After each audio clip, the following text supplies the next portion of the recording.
But this is the bottom line. Trump was a liability in Colorado for the last 3 election cycles. But Yadira Caraveo, the congresswoman now, she should be vulnerable, and I think she is. But this is the problem. If Trump is our nominee in 2024, I think that's going to have another adverse effect on Republicans in Colorado.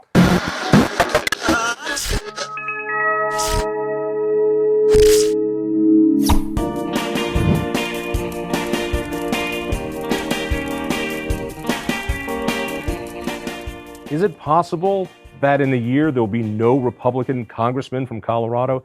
Dick Wadhams is going to talk to us about that. But first, I want you not to forget and like our channel. Click on that little bell icon to get notified when we have new content, and find our podcast on your favorite platform. So, Dick, is it possible we will have no Republican congressman after this next election? It is possible, but not probable at all.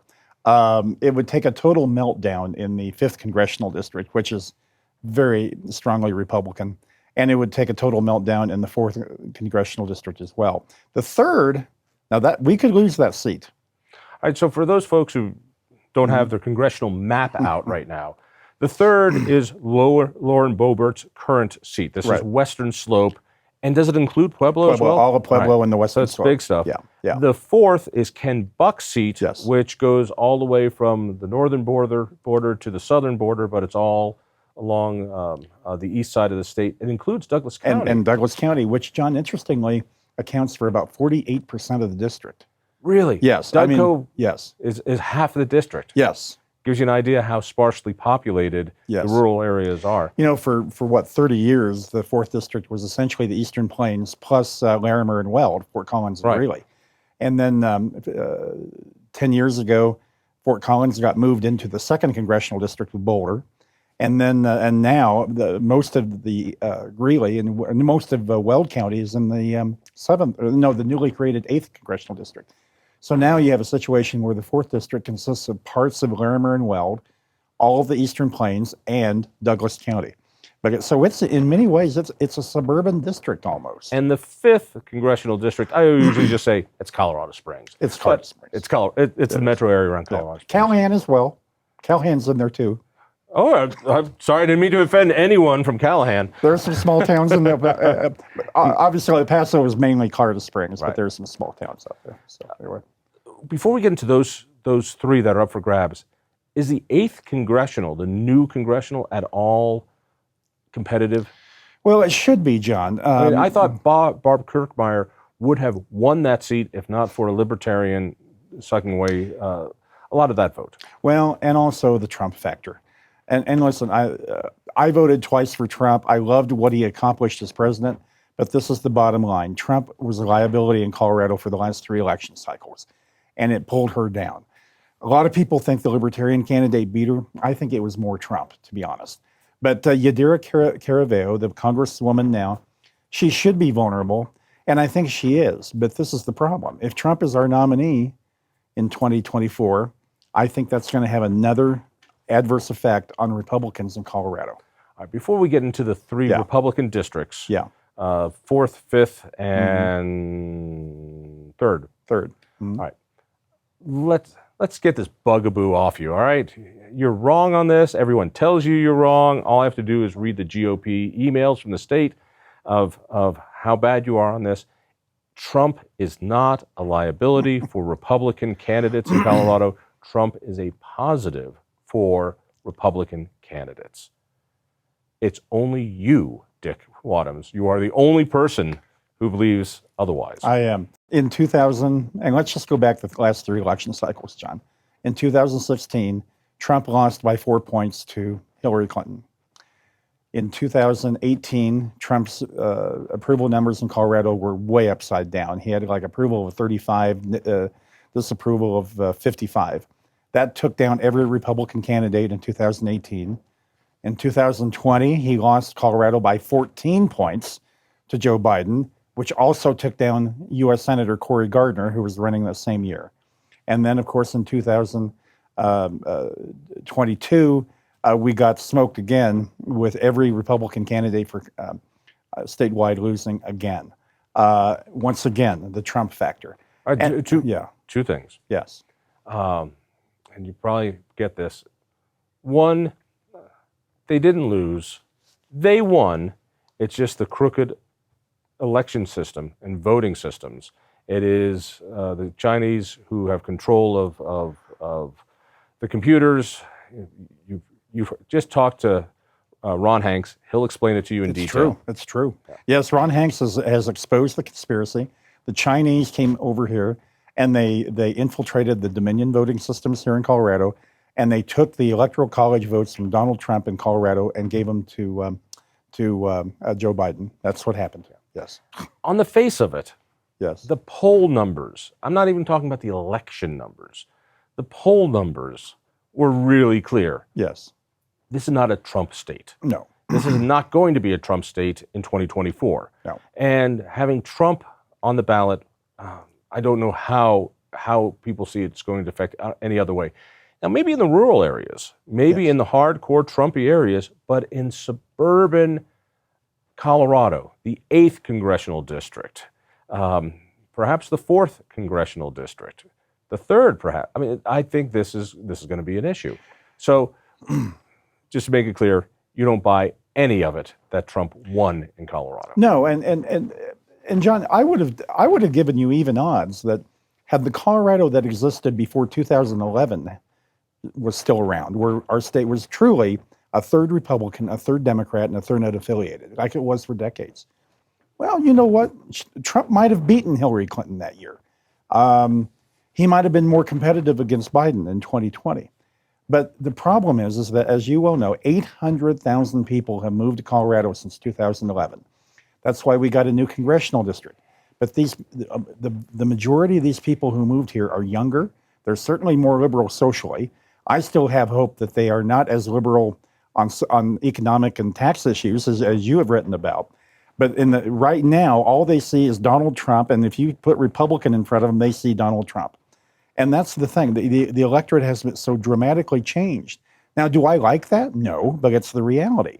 The other one that we put out there is the abortion issue. Yes. Even though Colorado has always been pro-choice, I mean, it's getting to the point where it's pro-abortion. That's right. When the governor signs a bill that outlaws an abortion reversal pill, Yes. then it's not Republicans up in women's uteruses.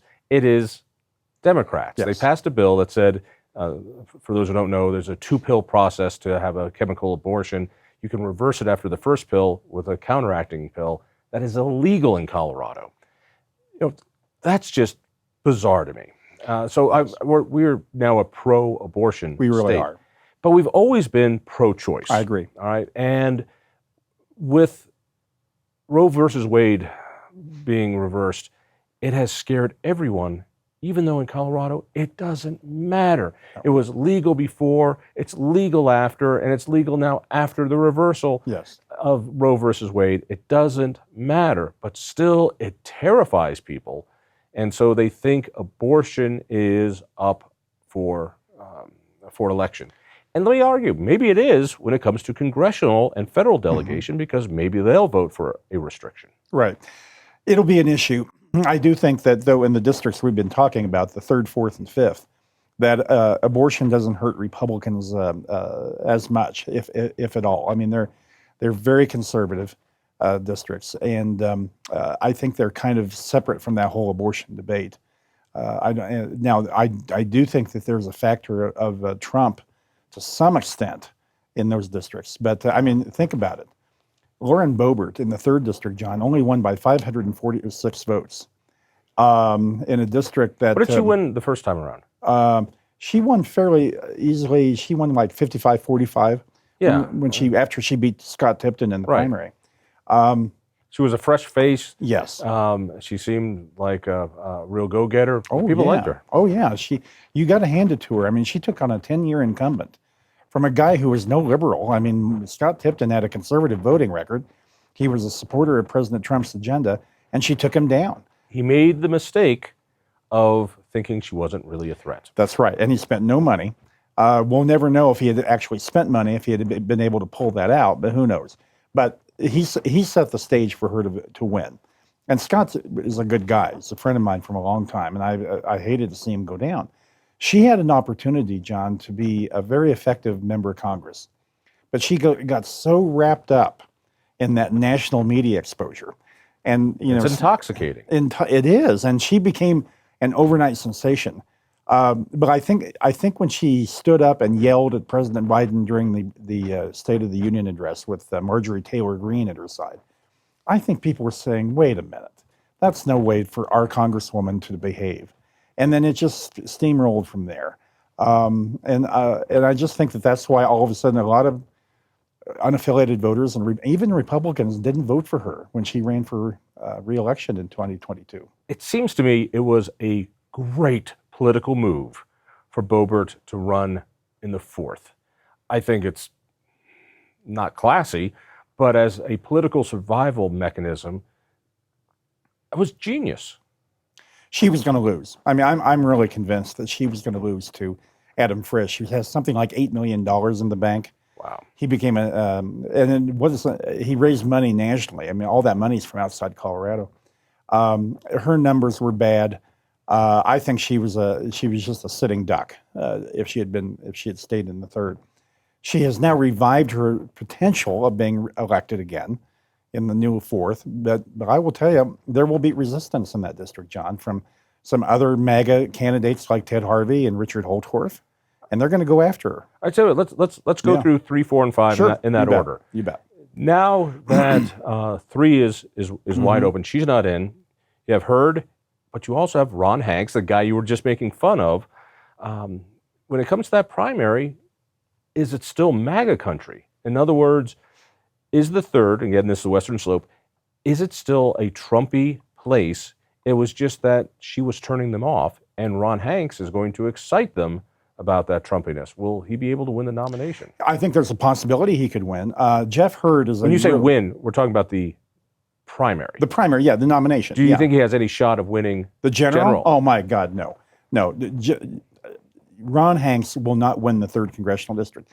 If he wins that nomination, John, believe me, the DCCC, the Democratic Congressional Campaign Committee, they will dump money in there because they will know they can beat him.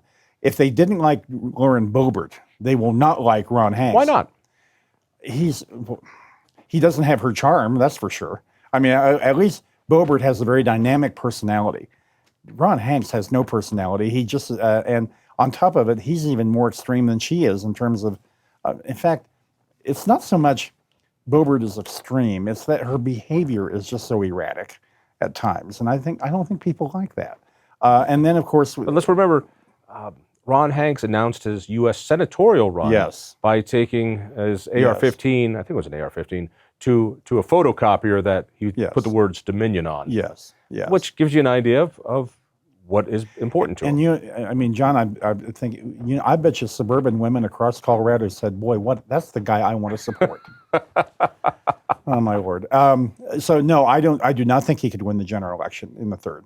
But when you say he could win the primary, I think how could he win the primary? Well, given the fact that we do have a conservative electorate and pro-Trump electorate in Colorado in the 3rd. In the 3rd, I think there's a possibility of it. But I think Jeff Hurd also, he is in the tradition of Scott Tipton, Scott McGinnis, that kind of mainstream conservative Republican that I think that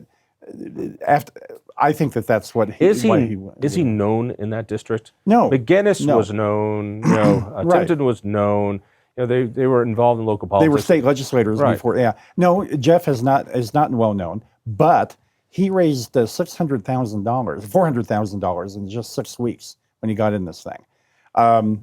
Jeff has been campaigning very hard. He's putting together a really good campaign. I think Jeff will win the primary and win the general election. I really do. So she actually... But to make it clear, Ron Hanks wins the primary. There's no chance of holding on. We lose that district. Right. Let's go to the 4th. Yeah. Right, this was, of course, Buck decided not to run. Right. Why do you think Buck decided not to run? He'd been there 10 years. I think my sense is, I had no conversation with Ken.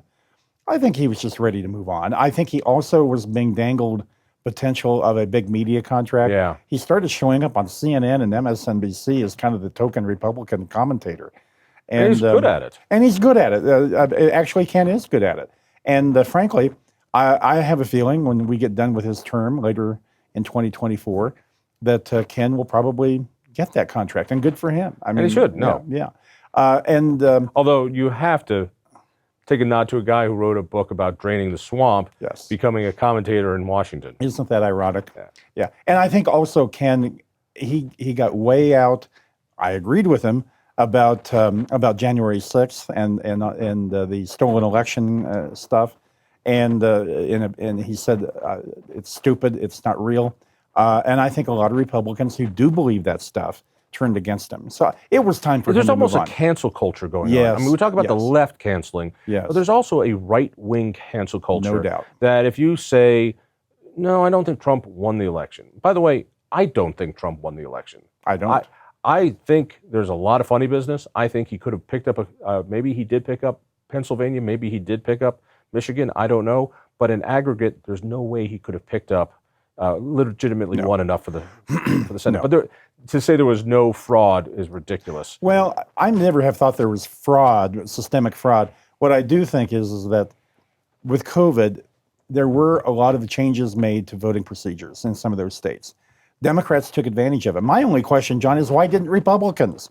I mean, when Republicans start whining in Pennsylvania, when you start throwing out ballots like grocery store coupons. Well, I understand. And not the way that Colorado did it, slowly and learning about it, but it was all over.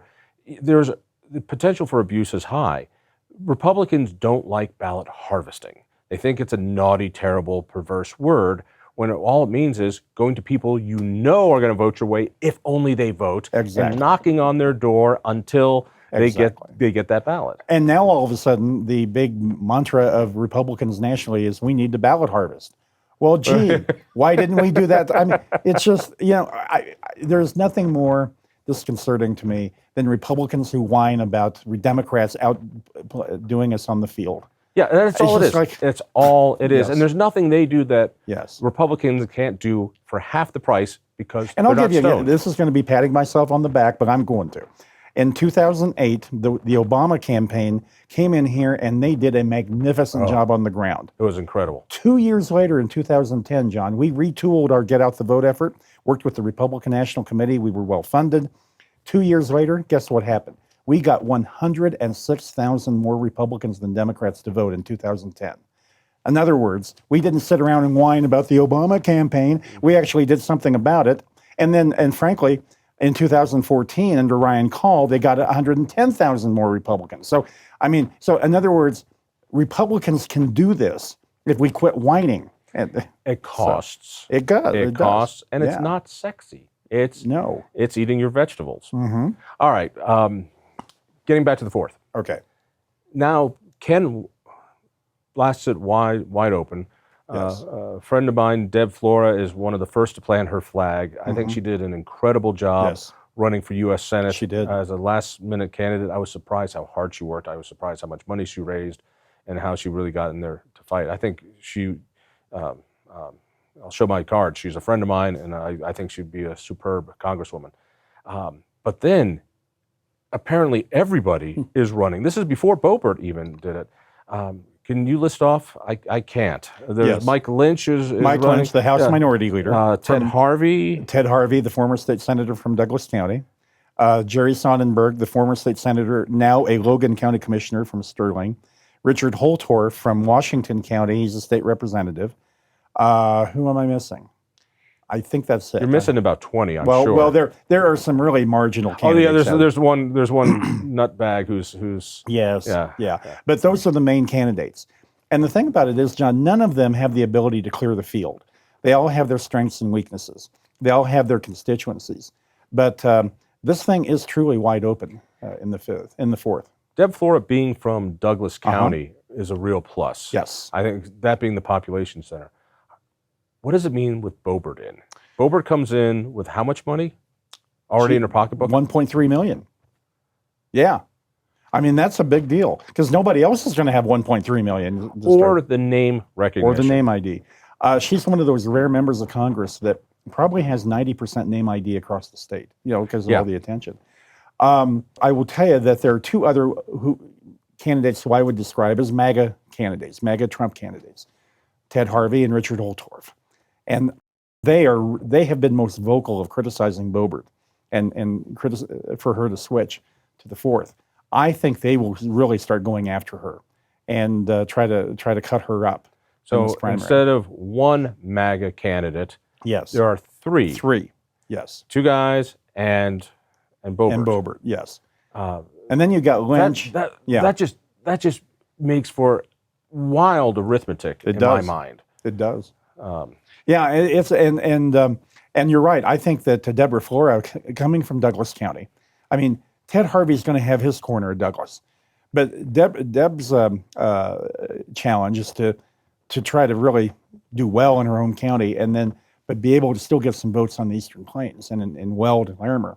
And then the trouble for Sonnenberg and Holtorf and Mike Lynch is that they are in the northern part of the district. How did they cut into Douglas County? Because they've never been involved there. So it's going to be a lot of fun to watch this. Any prediction? Listen, I think there's a possibility Boebert could win this thing. I don't think it's probable, but when you walk in with 1.3 million and that kind of name ID and a big field, that's her best thing.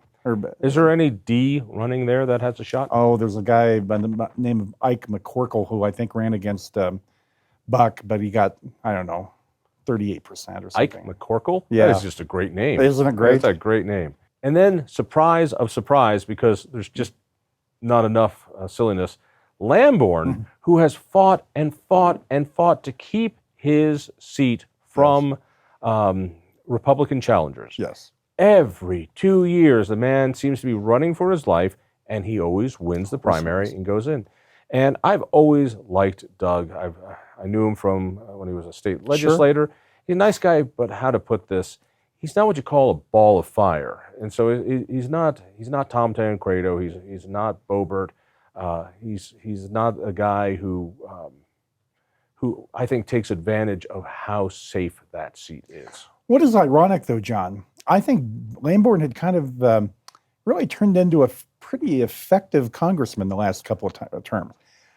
Keeping Space Force in there. Yes. If there was anything to hang your hat on, that was a skillful, diplomatic, sophisticated play to do that. You couldn't yell your way to keep Space Force. No, and part of it was because he was the subcommittee chairman in the House that governed that.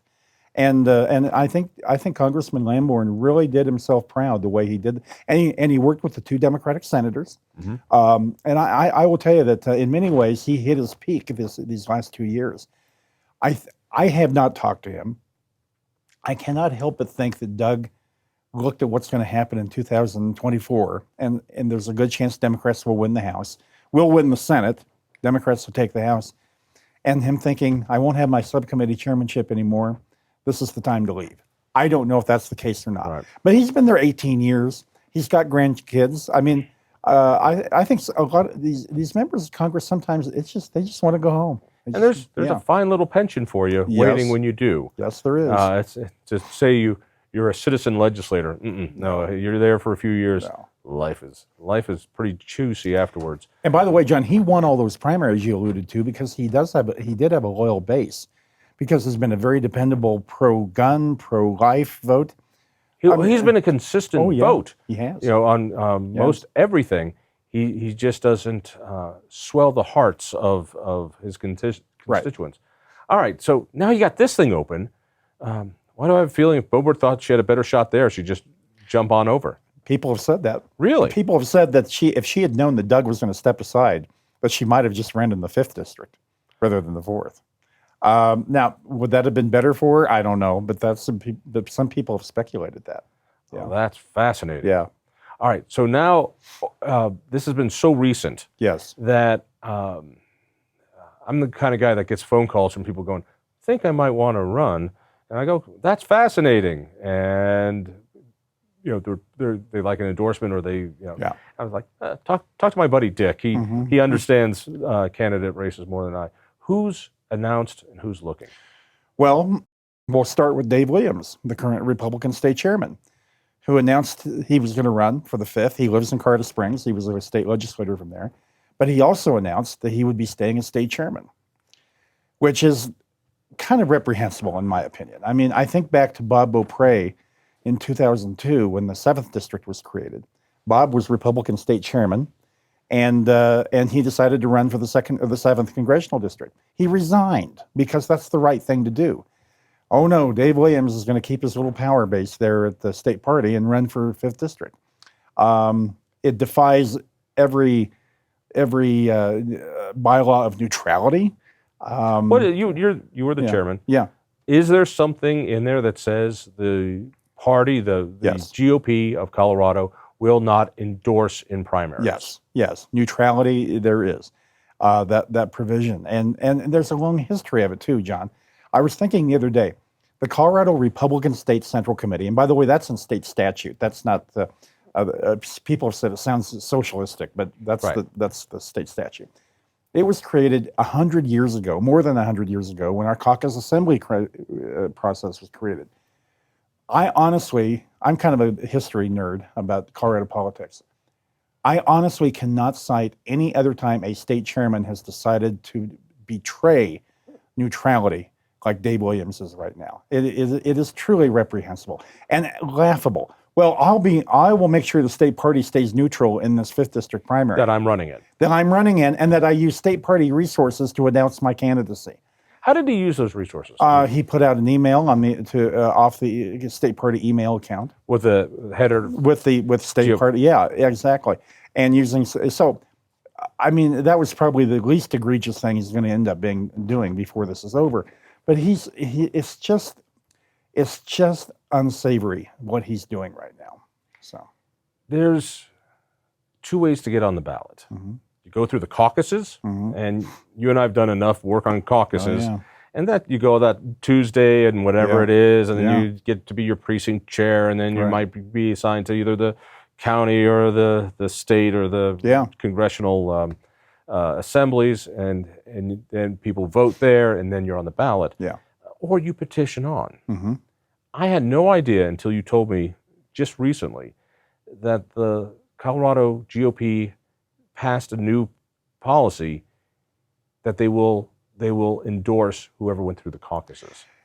The way it reads is if there's a primary, and if there are 2 or more candidates who get on the ballot, but only one has gotten on through the caucus assembly process, the party can officially endorse that candidate. For instance, they would have endorsed Ron Hanks over Joe O'Dea 2 years ago in the U.S. Senate primary, because Joe O'Dea went through the petition and Hanks went through the caucus.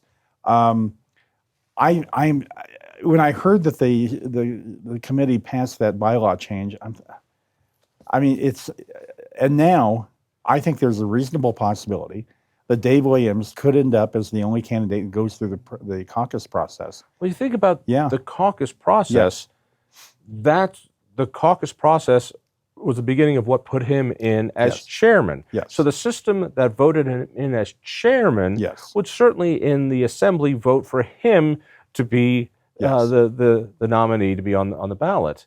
And he might not have any other competition to do so. No, so he gets on the ballot. There are 2 or 3 or 4 maybe other candidates who get on by petition. And by the way, those people don't know, if you go through the caucus, you have to get, 30% of the vote at the assembly. Yes. And then you're on the ballot. So Yeah, even right. if he had a challenger, but they got 29%, it doesn't Exactly. matter. He's Yeah, the yeah. sole winner. That's right. And then the party, according to the new bylaw, could formally endorse Dave Williams. And by the way, that endorsing also means give money to him. They couldn't get unlimited money, but they could make a substantial contribution to him from state party coffers. It's good to be the king. I mean, it's so reprehensible. Who's looking at challenging Dave Williams here? Well, Jeff Crank, who ran against Lamborn a couple of times, and Jeff, of course, is with Americans for Prosperity, and A good guy. and a good guy. And Jeff was with he had a radio show in Colorado Springs for a long time. And that, by the way, that assures your victory right there. There you go. Yeah, let me There you know. go. Anybody who's had a radio show. That's right. That's right. See, John, you could have been governor if you just ran. If only I knew. That's right. And so Jeff is definitely running. He has said he's going to go on by petition. He's not going to go through the assembly. Deborah Flora. I mean, not Deborah Flora. Bob Gardner, I'm mixing districts. Wow, you're missing genders too. But Really, yeah, go for it. State Senator Bob Gardner has announced he's going to run. Right. He's term limited from the state Senate, so he's going to run. Who am I missing in the 5th district, other than those two and Dave Williams? That are announced so far. So announced so far. There's one other. There's one other, and I'm blanking out as well. Yeah. Because Alzheimer's. Yeah. So are there people looking at it? Yes. I think we could see another 1 or 2 candidates get in. It's still early enough that you could get in. I don't think people have a lot of time to wait because the caucuses are in March.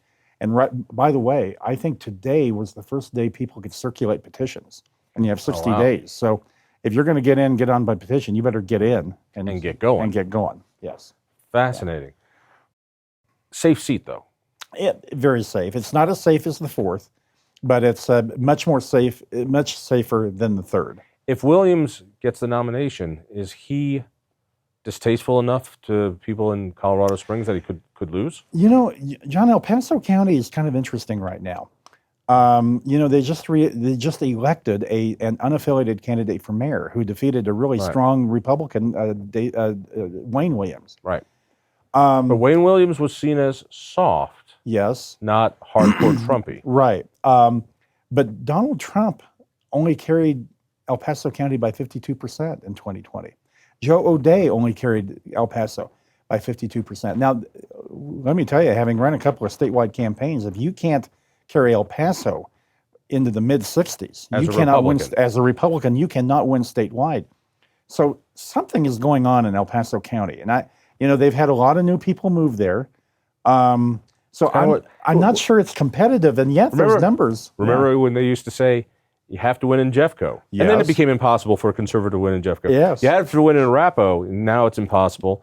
Yes. And by the way, I think Dougco could be the next. Dougco and El Paso are both had very poor showings, frankly, in 2022 and 2020. You also mentioned about endorsing the candidate. Now the party has endorsed Donald Trump. Yes. This one really blows my mind.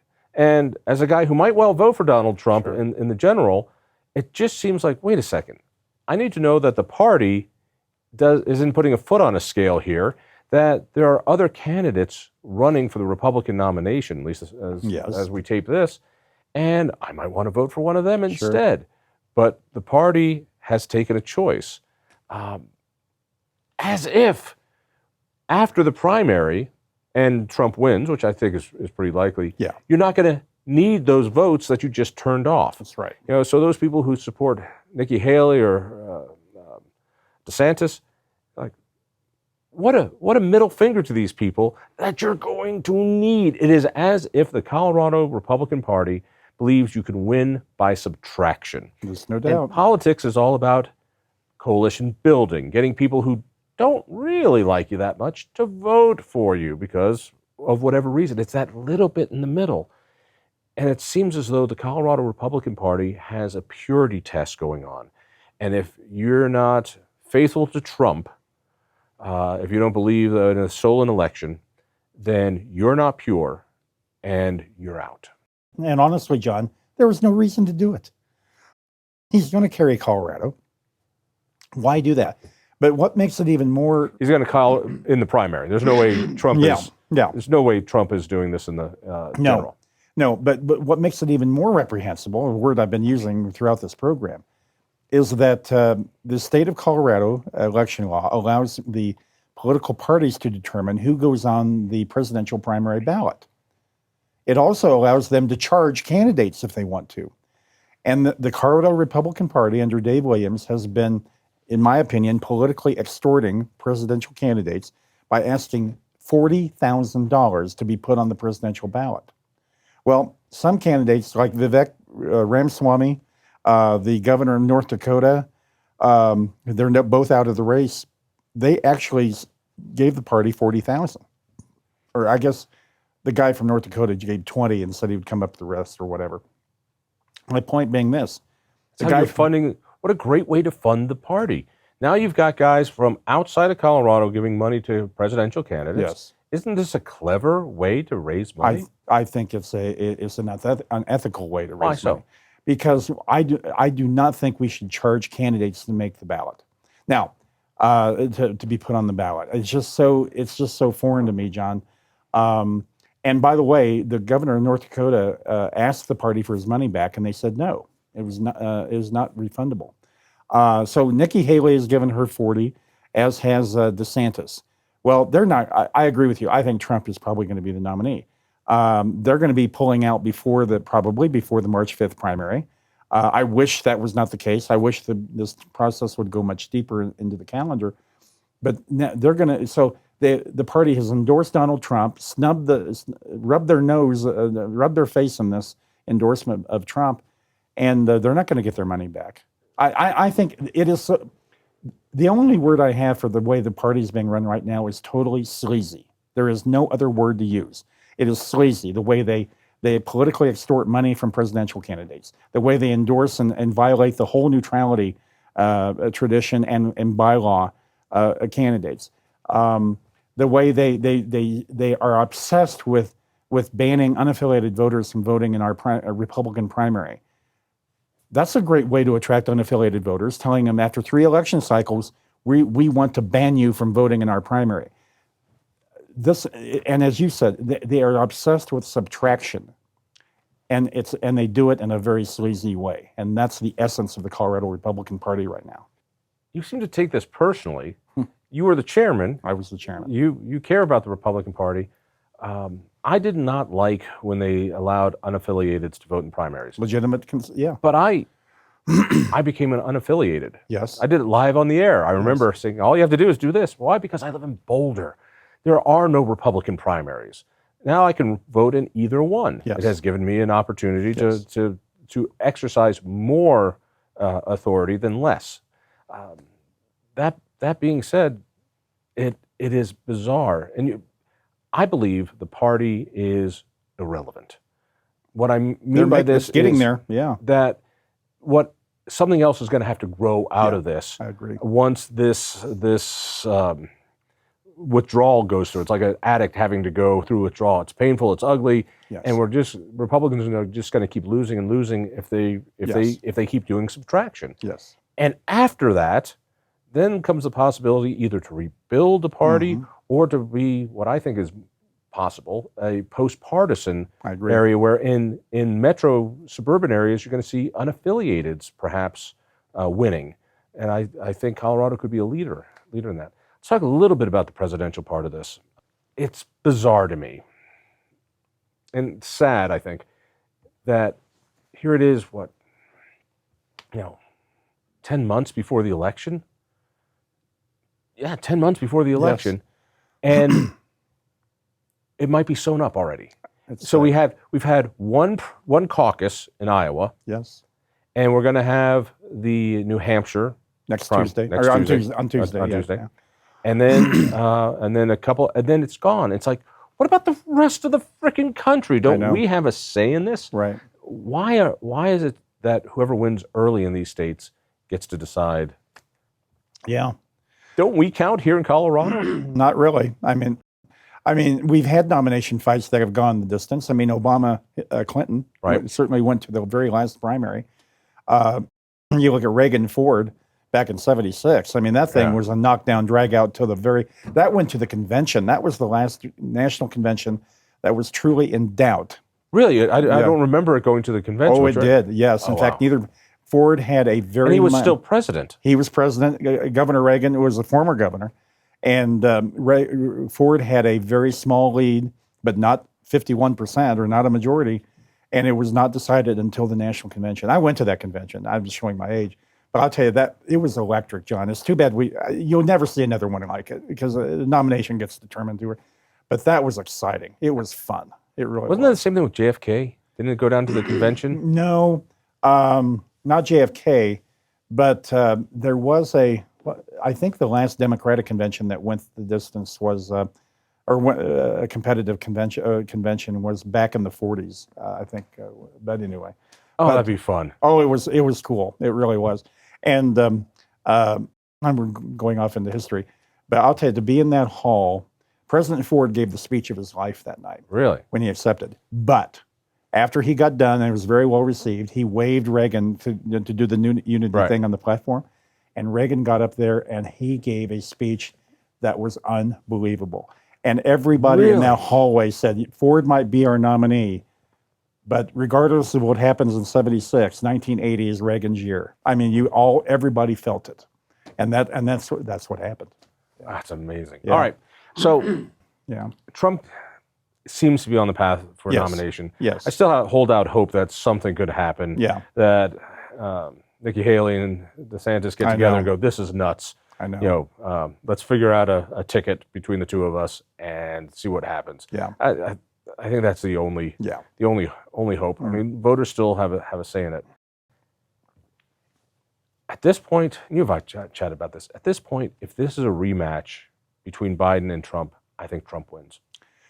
It's still eons away in political time. It appears that way, John, but and actually, I would agree with you. I still think that Biden could be replaced. I still think so too. Democrats they've got to be panicking right now. Every poll, But the support seems to be solidifying, and I'm not seeing people jumping out. no, I'll give you a case in point. yeah, Our mayor Johnson yeah, and the mayor from New York City were Yeah. there and saying we've got to do something about it. And the poor mayor from New York City made the stupid statement of saying, "President, you need to do something to control immigration." How odd! I'm sure it was just coincidental that right after that, all the allegations of sexual harassment and other things that were going to tie him up and potentially ruin his career popped out of nowhere. Yeah. There it is. And Yeah. and so you can go ask him for money for Yeah. immigration, but you cannot ask him to fix the damn Right. problem and close the border. right. That Right. shows me that there's still a kiss the ring going Yeah. on up there, which surprises me. And I still think, depending on what happens in New Hampshire, even though it's not a primary that counts, afterwards you might get Gretchen Whitmer or Gavin Newsom to go, enough is enough. One of the problems is who the vice president is on the, because if Biden stepped aside for whatever reason, how do you deny Kamala Harris the nomination? She has a very solid base of support within the Democratic Party, especially of black women. And then you throw in the Congressman Clyburn from South Carolina. It's a very prominent Democratic black leader. And I will tell you, they will fight tooth and nail to give her the nomination.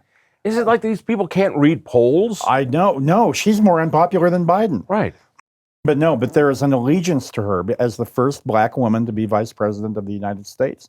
And I will tell you, that's their dilemma. They get rid of this problem, but now they've got another one. And I think Trump would annihilate Kamala Harris in the general election. Any Republican would. Let's say what we conjecture happens. Yeah. Let's say Gavin Newsom wins it. Yeah. Who wins? Trump versus Newsom? I think, somebody made the observation that Trump needs Biden to win the nomination, and Biden needs Trump to win the nomination, because those are the only people they can beat in a general election. And I honestly think Gretchen Whitmer, Gavin Newsom, they would probably beat Trump in a general election. I really do. At what point do Democrats walk up to make the slow walk to the White House and say, you got to step aside? Or I don't know. Now, the other thing is, John, I mean, not that I want this to happen, but there could be a health issue that could force Biden from the race. There could be. we put out the third thing. There could be a Hunter Biden or Yes. brother Biden Yes. issue. And all of a sudden it's like, listen, President, your son is going to be into this trouble. Your brother's going to be in legal trouble. They're going to potentially go to jail. If you step down, the chances of that just go down to zero. I mean, John, it's painful to watch Biden. It's painful. I mean, he looks and is an old man. And it's not so much his age, it's that aging has caught up with him. There are a lot of dynamic. I mean, Trump is very dynamic still, and he's only Trump gets younger. He's amazing. The angrier he gets. I don't get it. No, he's amazing. I mean, he's only 4 years younger than Biden, and he really does. He's very active, obviously. So it's not how old he is; it's just the condition he's in right now. You've been a strong critic of Trump. I have, but you voted for him. I voted for him twice. As have I. Will you vote for him again? John, I got to tell you, I am so disturbed by what I saw on January 6th and his behavior and the revelations that have come out since. And then about the time I start getting over that, he says he wants to pardon a bunch of those people that did that damage to the Capitol. When he says things like, "I will be your retribution," his childish attacks on Nikki Haley, calling her bird brain, and then the sanctimonious. I just get tired of that crap. And I got to tell you, I don't think I can. I really don't think I can this time. And I know things were good when he was president. But he you know what? was arguably more transformational than Reagan when it came to policy. And guess what? He had an agenda when he ran in 2016. He talked about tax cuts. He talked about the border. He talks about the border now. That's about the only issue he talks about. But he actually laid out the list of judges he would appoint to the U.S. Supreme Court. I found it easy to vote for him in 2016. I didn't have any trouble voting for him in 2020 based on what he had accomplished. I don't think he would be that same president. I think it would be a retribution and revenge tour for him in a second administration. I do not buy off that he would turn the United States into some kind of a dictatorship. I don't buy off on that. This idea that it's a threat to democracy. Yeah, I don't buy off on that. But I do think I do love the, to save us from this threat from democracy, we're going to have to take away democracy. Exactly. And therefore you won't be able to vote for him. Yeah, I don't buy off on that. But I do think that, John, he would be focused on, and he would have no restraints on him.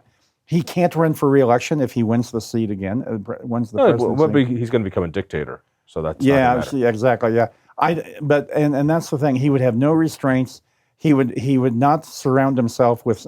I thought he had some really good people around him. Incredible people around him. But it won't be that. I mean, it'll be the Steve Bannons, and it'll be that crowd that will be around him, who will appeal to his worst instincts. So no, I really don't like what I see for a second. So you're not going to. You would rather see Gavin Newsom or Biden as president? John, I tell you what, he's already. I fear a second term of him because of what he has said. He has said this. I don't think he'll be a dictator. I think there are too many restraints over on our system of government. But I do fear the fact that he would just be spent all of his time on his words, retribution. He said, "I will be the president of retribution." That word is pretty clear what that is. What do you think that means? I think that means he will be going after everybody who he feels has harmed him, Republican and Democrat, for 4 years. That's what he would do. I do. So would you rather have? I take him at face value. So would you rather have Biden? We've survived 4 years of Biden somehow. I would not vote for Biden. I would not vote for any Democrat for president of the United States. I wouldn't. But you'd rather have that than Trump. I don't want either one of them. It is the most sickening choice I can think of, honestly. I don't like either one of them. Because I think Biden has been a failed president who is hurting this country. It's an awful, awful situation. And I don't think I'm the only one who feels that way, too. I think there are millions of Americans who feel that way and millions of Republicans who feel that way. Do you think, very last question. Yeah. Do you think any of these third option candidates have a way of doing it? Kennedy or the no labels? Manchin, no. I mean, I do think someday there will be a legitimate, as you talk about the unaffiliateds in Colorado, I do think at some point that we could see that scenario, but not this year. Dick, thanks so much. Appreciate it. Thank you. If you enjoyed that conversation, by all means, click one of these other great programs. We have the best conversations with the most fascinating Coloradans. And subscribe to our channel. Just click down below and hit that little bell button too. You don't want to miss a single show.